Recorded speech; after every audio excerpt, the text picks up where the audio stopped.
Hi, we are continuing with our applications of derivatives, and in that we are discussing maxima and minima. Now, in this lecture, we'll discuss some more problems on maxima and minima, and all these questions are unique. इसमें जो difficulty level है वो ठीक ठाक है, अच्छी खासी difficulty level है, लेकिन उससे ज़्यादा ज़रूरी ये है कि ऐसा क्वेश्चन टाइप अपन ने कवर नहीं किया अभी तक के. So I have taken 2 video lectures already on maxima and minima. This is the third one. और ये जैसे ही क्वेश्चंस आप लोगों के हो गए उसके बाद में अपन फिर डाउट्स एक एक करके देखेंगे कैसे क्या क्वेश्चन सॉल्व करना है एक्सरसाइज असाइनमेंट के. So let's begin with question number 1. Find the point on the curve y square equal to 4x which is nearest to the point 2, 1. Okay. So let's begin solution. अब यहाँ पे आप लोगों को एक कर्व दिया y square equal to 4x. अब इससे नियरेस्ट 2,1 ये पॉइंट रहना चाहिए, तो आपको ऐसा पॉइंट इस कर्व पे होना. You want a point on y square equal to 4x such that its distance from 2,1 is minimum. Nearest यानी क्या? नियरेस्ट यानी डिस्टेंस चाहिए मिनिमम. तो इसका मतलब है जो डिस्टेंस फॉर्मूला से मेरे पास में एक्सप्रेशन आने वाला है वो एक्चुअली मेरा इस बार फंक्शन रहेगा जिसके ऊपर मैं डेरिवेटिव टेस्ट लगाऊंगा. मैक्सिमाइजेशन या मिनिमाइजेशन डेरिवेटिव टेस्ट से होता है. जो सेकंड डेरिवेटिव टेस्ट है आप लोगों को पता है. First step differentiate f dash of x equal to 0, you will get critical points. Then find f double dash of x if it is less than 0 point डालने के बाद तो maxima, if it is greater than 0 तो minima. ये सब procedure आप लोगों को पहले से पता है. तो मैं यहाँ पे क्या करूँगा, I will consider see what I am going to do. y square equal to 4x is actually a parabola that is symmetric about positive x axis ऐसा, और ये 2,1 एक पॉइंट है. अब मुझे मिनिमम डिस्टेंस चाहिए. मिनिमम डिस्टेंस इसका 2,1 का कर्व के ऊपर से उस पॉइंट को भी वेरिएबल पॉइंट x, y ले लेते हैं अपन फिलहाल के लिए. अपन देखेंगे बाद में कैसे होता है. तो अगर मैंने x, y ले लिया तो अब कैसा आने वाला है. Suppose this is point A suppose and this is point P. तो अपने को निकालना है AP आने वाला under root of x minus 2 the whole square plus y minus 1 the whole square. बराबर है. Now this is x minus 2 the whole square plus y minus 1 the whole square. अब एक सोचो यहाँ पे मुझे अगर सपोज रिप्लेस करना है तो okay, so I can replace x here. मैं x को रिप्लेस कर सकता हूँ यहाँ के कर्व के ऊपर का पॉइंट x, y, जैसे कि आप यहाँ देख सकते हो. तो x की वैल्यू y स्क्वायर बाय 4 आ सकती कि नहीं. It can be y square by 4 from this expression. तो y स्क्वायर बाय 4 अगर मैंने यहाँ लिख दिया तो वो आ जाता है under root of y square by 4 minus 2 the whole square and plus y minus 1 the whole square. अब ये अपना फंक्शन बना जिसको मैक्सिमाइज या मिनिमाइज करना है तो इसको f ऑफ y लेना पड़ेगा. अगर अपन इसको स्क्वायर भी ले लेते हैं उससे फर्क नहीं पड़ता. मैं आपको एक्सप्लेन करता हूँ क्यों. अगर मैंने स्क्वायर लिया तो मुझे f of y the whole square मिलेगा. बराबर. अब मैं जब इसके ऊपर डिफरेंशिएशन करने वाला हूँ तो वो आने वाला है twice f of y into F dash of y, और मुझे आखिरी में इक्वल टू 0 करना है. तो ये दोनों टर्म्स तो राइट हैंड साइड से कैंसिल आउट 0 से हो सकता है और मुझे फिर मिलेगा f dash of y equal to 0. So ultimately मुझे f dash of y equal to 0 मिल रहा है even if I square the expression. So I am going to square this because I know ultimately I will get this as equal to 0. तो मेरा एक नया function मिल जाएगा f of y जिसके ऊपर मैं डेरिवेटिव टेस्ट आगे लगाने वाला हूँ. स्क्वायर करने से स्क्वायर रूट हट जाएगा.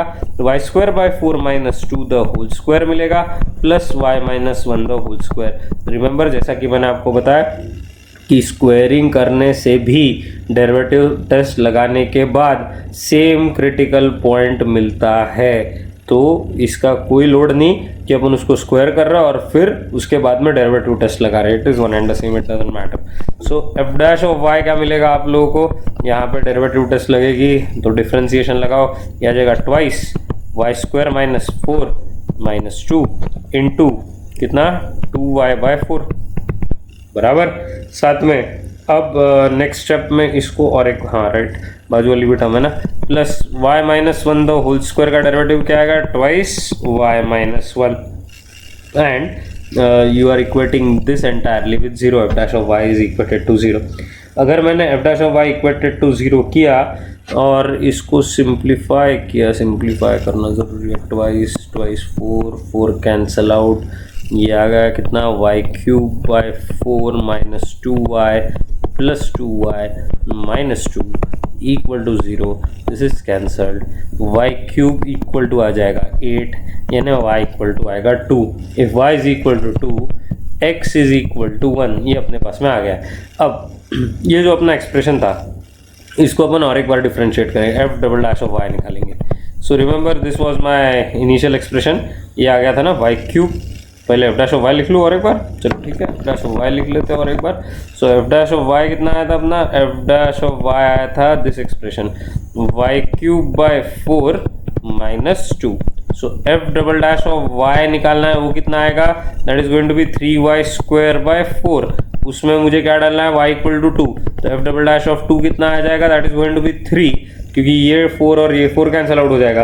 नाउ 3 यानी ग्रेटर देन 0 आ रहा है, सो 2 क्या हुआ, 2 हुआ मिनिमा, जिससे डिस्टेंस क्या होगा, distance is going to be minimum, है ना। F double dash of x is, in this case f double dash of y is greater than 0, that's what is minima, so the distance is minimum of course, और उसकी वजह से अपन बोलेंगे point on the curve, finally क्या था मैंने निकाल लिया था ना, point on the curve for minimum distance is 1,2, okay, so that is nearest to point 2,1. I hope this solution is clear. Just remember this step, it is critical. अगर किसी ने सोचा कि नहीं हमको ना इसको स्क्वायर रूट में रख के ही डिफ्रेंशिएट करना है, तो आप लोग करो, वो स्क्वायर रूट वाली टर्म दोनों साइड से कैंसिल आउट होने वाली आगे चल के, तो वैसे ही फर्क नहीं पड़ता, राइट। ओके ना, okay, question number 2, a window is a form of rectangle surmounted by a semicircular opening. The total perimeter of the window is 10 meter. Find the dimensions of the window to admit maximum light through the opening. तो मैंने rough diagram बनाया हुआ है, rough इसलिए बोल रहा हूँ क्योंकि रेक्टेंगुलर फ्रेम तो बराबर बना ही है, लेकिन उसमें वो सर्कुलर फ्रेम बराबर नहीं बनी, but anyways you must have understood the diagram here. तो एक सेमी सर्कुलर फ्रेम है, ऊपर नीचे रेक्टेंगल है, टोटल पेरीमीटर, चलो सोल्यूशन स्टार्ट करते हैं। So it is given that total perimeter is equal to 10 metres. कुछ अजम्पशंस लेने पड़ेंगे वेरिएबल्स के, अपन लेते हैं ये y, तो ये भी y रहने वाला है naturally. If this is x, where x is the radius of the circle, then this is also x, that's why the length of the rectangle is 2x, okay, and the breadth is y।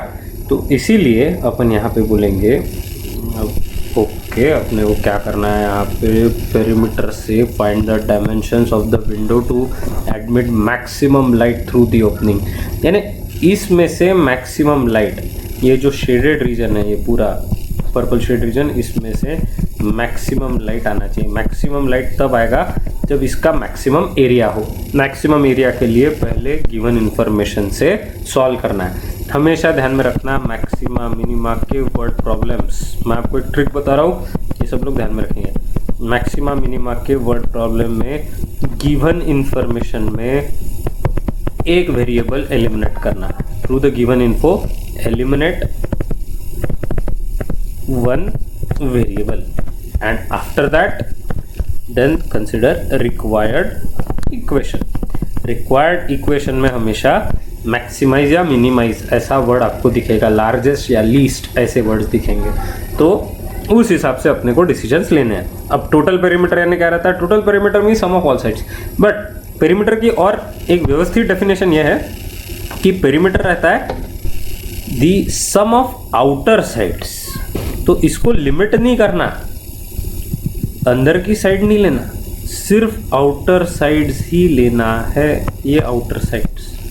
तो अब पूरा shaded region जो मैंने बनाया हुआ है highlighted, वो अपन consider करते हैं। तो यहाँ पे क्या रहेगा देखो, it is going to be पहले y plus 2x, y plus 2x और प्लस पूरे सर्कल का पेरीमीटर यानी सरकमफरेंस क्या रहता है 2πr।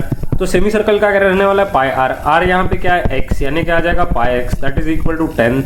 Now can I eliminate y, of course I can. So 2y is equal to है, तो y इक्वल टू क्या आ जाएगा 10 minus x times pi plus 2 upon 2। कोई बात नहीं, ऐसा आने दो, बुरा है बुरा आने दो, कोई फर्क नहीं पड़ता। अपने को करना है एरिया को maximise. So area is equal to area of the rectangle is of course length into breadth, यानी 2x into y plus pi x square by 2, area of the rectangle plus area of the semi circle. तो अब y को eliminate करना है, ये थोड़ा सा दिक्कत वाला काम है। x times 10 minus x times pi plus 2 upon 2 plus pi x square by 2। अब मुझे पता है कि मुझे इसको डिफरेंशिएट करना है बाद में, ये टोटली x में आ गया तो इसको f ऑफ x से डिनोट करेंगे। Now let's just multiply it by x because that will save our efforts later on. तो ये कितना आएगा फिर 20x माइनस 2 कैंसिल आउट हो गया, x square into pi plus 2, right, और साथ में plus pi x square by 2। इसको अब एलसीएम लेके सिंप्लीफाई करने की हिम्मत करना नहीं, अपन आगे सॉल्व कर सकते हैं। इसको सॉल्व करते डिफरेंशिएट करेंगे, डिफरेंशिएट करते वक्त एफ डैश ऑफ एक्स आएगा। Now how much is f dash of x, it is going to be 20 minus 2x times pi plus 2 plus 2 pi x upon 2, यानी सिर्फ pi x. Okay, so that is equated to 0, यानी कितना आ रहा है फिर यहाँ पे देखो 20 minus 2 pi x minus 4x plus pi x equal to 0। अब थोड़ा सा ये इधर नीचे लिख रहा हूँ मैं, ये आने वाला है okay 20 minus pi x minus 4x equal to 0। तो x की वैल्यू कितनी आ रही है, x की वैल्यू आने वाली है 20 अपॉन पाई प्लस 4। एक मिनट चेक करने को मुझे, x की वैल्यू आने वाली है 20 अपॉन पाई प्लस 4, सही बात है। ओके, इसके ऊपर से y निकालना पड़ेगा। अब y, बाप रे मस्त काम है। y की वैल्यू, क्योंकि उसने बोला है ना वो dimensions of the window, so y की वैल्यू निकालने के लिए y में सब्सटीट्यूट करना है वैल्यूज को। उससे कितना आएगा, y इक्वल टू 10 टाइम्स, अब क्या कर सकता हूँ यार मैं भी, 10 माइनस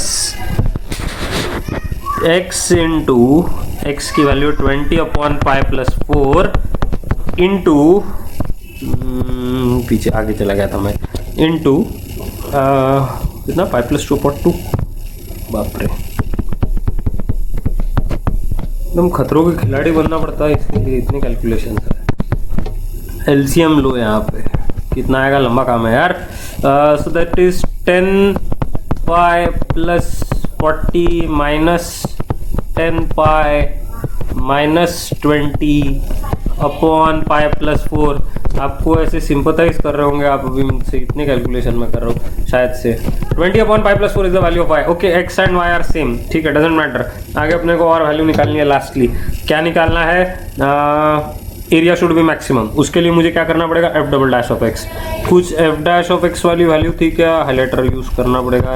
एफ डैश एक्स वाली वैल्यू थी ना, so f dash of x is this value. कहाँ गया यार, f dash of x is this value,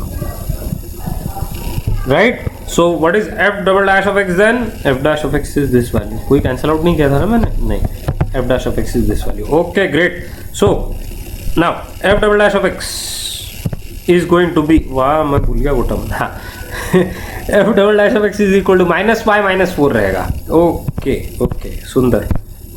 F double dash of x is going to be minus pi minus 4। Differentiate करने पे आप देख लो पीछे जाके, इन्हें आप थोड़ा टाइम में पीछे जाना पड़ेगा आप लोगों को। So f double dash of 20 upon pi plus 4 is still minus pi minus 4 which is less than 0.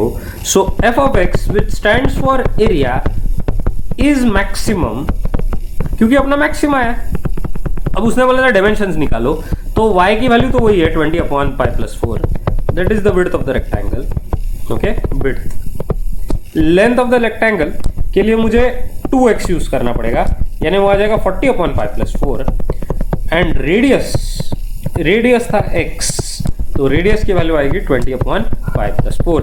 These are the final answers, 1 2 3, ये तीनों डायमेंशंस आ गए। I hope the answer is clear to all of. Question number 3, the cost of fuel running, okay, question number 3, the cost of fuel for running a bus is proportional to square of speed generated in kilometre per hour. तो cost ये actually proportional to square of speed है। तो पहले step में अपन लिखते वक्त question number 3 में cost is proportional to square of speed, so cost equal to k v square. कुछ इनिशियल वैल्यू कंडीशन दी है हाँ कि इट कॉस्ट ₹48 पर आवर, तो कॉस्ट यानी 48 व्हेन पर आवर वाले बेसिस पे, हाँ ये के इंटू वी स्क्वायर यानी 20 स्क्वायर 16 3 ज़ा 48 3/5 स्क्वायर 25।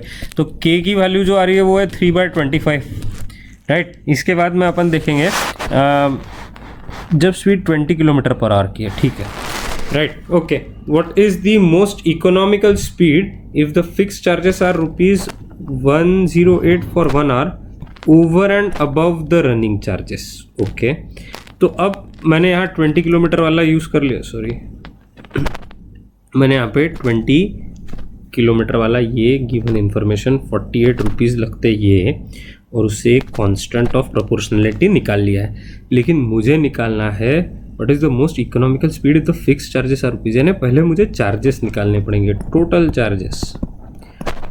चार्जेस इक्वल टू, अच्छा, over and above the running charges. Running charges क्या है? रनिंग चार्जेस है cost of fuel. Cost of fuel कैसा मिलेगा?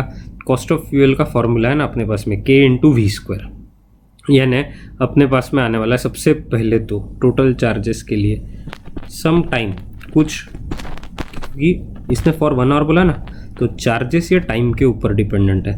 तो टाइम कितना लगेगा ये अपन देखेंगे, लेकिन time into cost of fuel कितना है, रनिंग चार्जेस कितने हैं 3/25 into v square plus, okay. अब टाइम इंटू 108, क्यों? क्योंकि ये ऐसा है मिसलेनियस खर्चे की तरह है ये जो ऊपर का है, यानी आपको फ्यूल के इतने चार्जेस देने पड़ेंगे। वो फ्लाइट में जैसा रहता है ना कि फ्यूल के चार्ज देने पड़ते हैं प्लस वो सब कौन सा फैसिलिटीज़ देते अपने को, या सर्विस चार्जेस बोलते। सो this is like a service charge and this is like a fuel charge.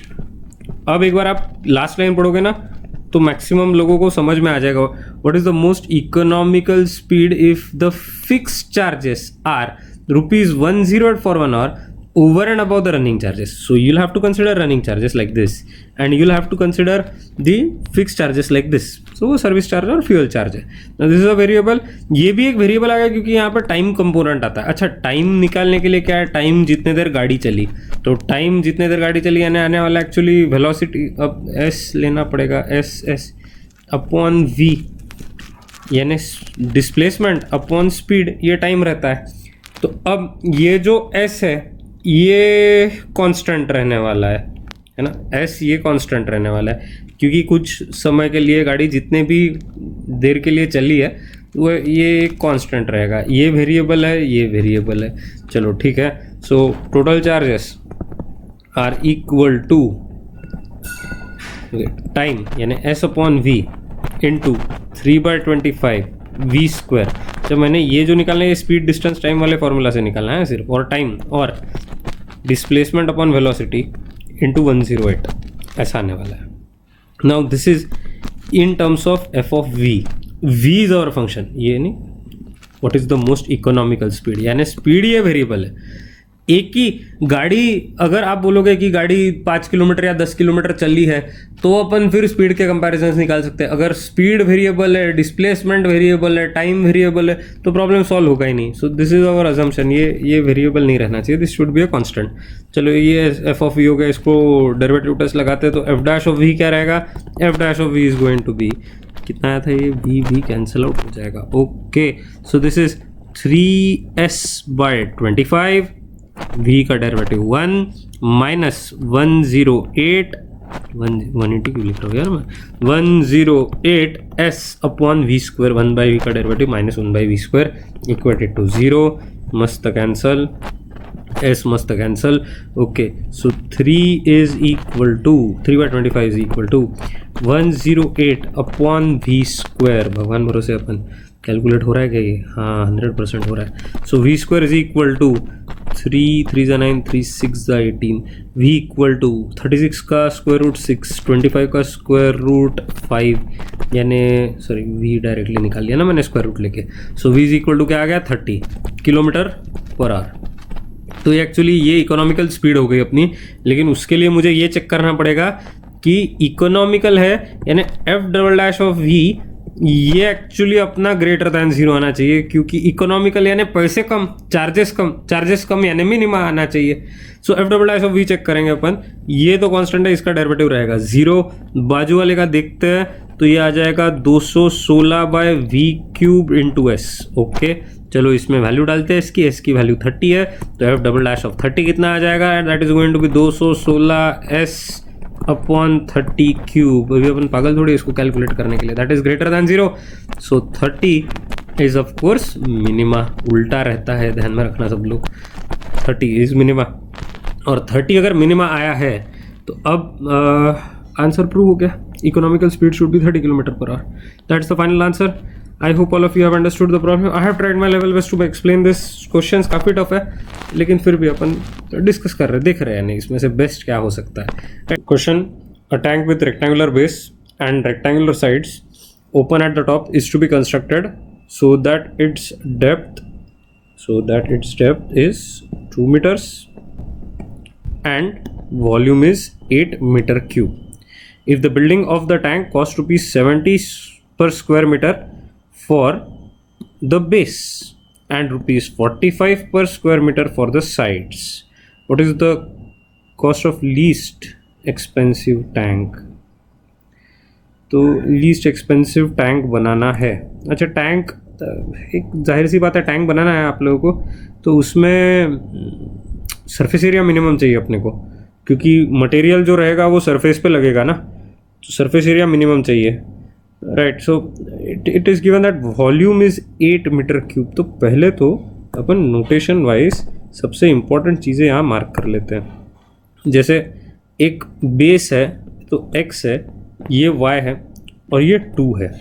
क्यों मैं 2 बोल रहा हूँ? तो उसने बोला है डेप्थ इज 2 मीटर्स, है ना, तो ये 2 मीटर हो गया सबसे पहले। ये टैंक है, पानी का टैंक है, ये सीसी का जो कुछ भी टैंक है। अब यहाँ पे डेप्थ 2 मीटर है। Volume is given to be, चलो सोल्यूशन स्टार्ट करते हैं। Volume is given to be 8 metre cube. So volume का फॉर्मूला क्या रहता है? Area of base into height is always volume, that is 8। अब एरिया ऑफ बेस क्या रहेगा बताओ? It is going to be x into y. Height क्या रहेगी? 2, that is equal to 8, means x into y is equal to 4, बराबर।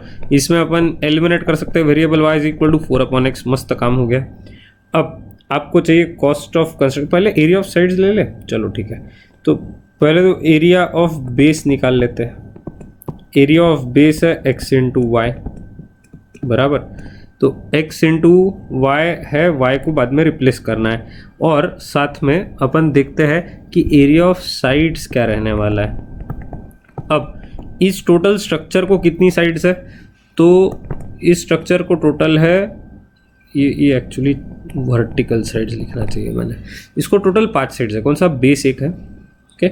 उसके बाद में ये हुआ 1 2, ये पीछे वाला 3, ये पीछे वाला 4, और नीचे का बेस 5वां हो गया। तो ये तो कंसिडर कर लिया, लेकिन वर्टिकल साइड्स कितनी है? तो वर्टिकल साइड्स 4 है, जिसमें हाइट इन्वॉल्व हो रहा है वो। तो आप देखो तो कैसा आएगा एरिया ऑफ वर्टिकल साइड्स, यानी कैसे आने वाला है? सबसे पहले एक आ जाएगा 2x, नंबर 1 वाला 2x रहने वाला है, 2 रहेगा 2y, फिर 3 रहने वाला है 2x फिर से, और 4 रहने वाला है 2y। I hope you are understanding this. ये और ये इक्वल रहने वाले, ये और इधर वाला इक्वल रहने वाला, बराबर है। सो लेंथ इंटू ब्रेड मैं लिखते गया हूँ। हर हाइट ये 2 होने की वजह से फटाफट आ गया ये, और यहाँ से अपन 4 कॉमन निकाल सकते हैं। 4 जैसे ही मैंने कॉमन निकाल लिया, यहाँ पे आ जाएगा x प्लस वाई, बराबर।